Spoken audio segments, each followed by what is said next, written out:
बाल खिदमत के जज्बे और गरीब इंसानियत के लिए कुछ किया जाए लगन के लिए इजिप्ट के तुलबा मैदान में उतर आए और प्रोजेक्ट कम्युनिटी सर्विस के तहत 80 सैलाब से मुतासरा गरीब ज़रूरतमंद ख़ानदान में ईदी के तावन से राशद बैग तकसीम किए गए।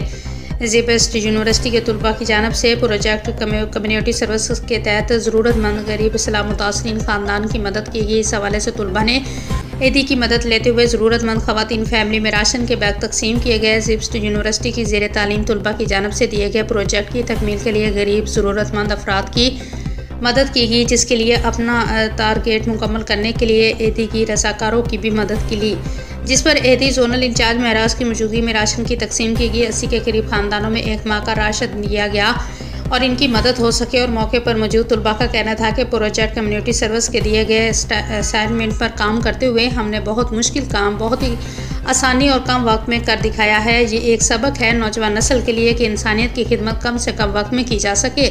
नई नस्ल को पता चले कि इंसानियत की खिदमत किस तरह की जाती है, गरीबों के लिए मदद हो सके। ईदी ने बहुत ताउन किया है, मदद की है ताकि गरीबों की मदद हो सके।